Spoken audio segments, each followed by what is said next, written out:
Objectively speaking, the nighttime is the hardest time for men to stay sober while on their nofap journey. In my previous video, we talked about how emotional fortitude is of the utmost importance for those of you who want to stay strong while on your nofap journey. But there is something that even emotional fortitude cannot protect you from while you're on your journey, which is the nighttime. That is when we all relapse the most. In order to understand this phenomenon as to why this is, you need to understand the basics of the conscious brain and the subconscious brain. Throughout each day, both your conscious and your subconscious are processing things simultaneously. The only difference is, which is a pretty big difference, the conscious brain can only process 40 bits of information per second, while the subconscious processes up to 11 million bits of information per second. So what does that look like in the real world? Let's say you're standing on the beach. You're looking at the ocean and you're watching the sunset.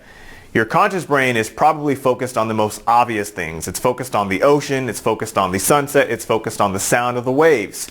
At the same time though, your subconscious is not only focused on what your conscious brain is focused on, it's taking note of how many seagulls just flew over your head. It's listening to and processing conversations that are happening in your peripheral. It remembers great detail the shorts, the pattern and the color of the shorts that some guy wore when you were walking into the beach. I mean, the subconscious processes so much information that we could not possibly process consciously, because if we did, we'd all be kind of in a vegetative state from information overload. The subconscious brain is wonderfully powerful.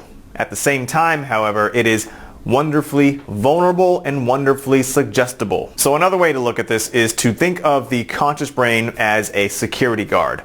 A guard that is protecting, or supposed to be protecting, the subconscious brain from all the thoughts that are going down into it. Pretty much whatever the security guard is interpreting goes down into the subconscious brain. You are that security guard.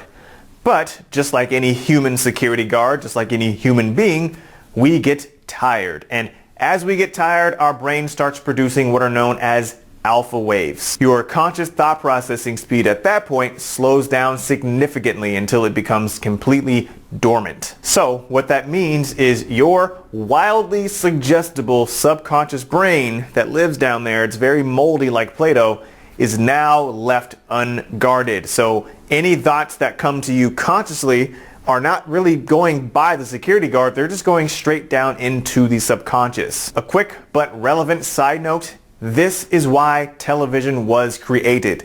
TV was created by advertisers because they understood that when people are zoned out watching TV, their brain enters the alpha wave state where there's not a lot of conscious activity going on, therefore making them more susceptible to suggestion. So they could suggest their products to people when their conscious guard was off duty. It's a whole nother conversation for a different time, but it's still relevant to what we're talking about here. So as we're preparing to go to sleep and our brain enters the alpha wave state, the individuals who are browsing Instagram looking at those hot models, those fitness girls, you know, the ones that wear those tight pants and shit, you know, you start seeing that, it amplifies times 1,000 because your subconscious brain is running wild with all of those thoughts. Why do you think your dreams are so crazy? Your dreams are always super exaggerated because your subconscious mind is like always taking things to the extreme. The only difference here is you're not dreaming yet, you are preparing to dream, and as you're doing so, your subconscious is running wild with whatever you're feeding it. Most men are just simply not ready for that. They don't know how to handle all that excess stimulation, and so they fail. So what is the first thing you say to yourself when you wake up the next day? You're like, yo, how did I relapse? I don't even feel like relapse. I didn't feel like relapsing the entire day. How did I get to that point? And so you go that whole day feeling like you're in control of yourself, feeling like you've got control over your emotional state, your mental state, until the nighttime comes. And then the same exact thing happens again. You can't tell me that's not you. Now, there are ways in which you can prevent this cycle from happening. Step number one is just being aware of it, being aware of this process. There are other tools that you can utilize. You can use NLP, neuro-linguistic programming. I have a set of tools that I know how to use, that I've used in my life.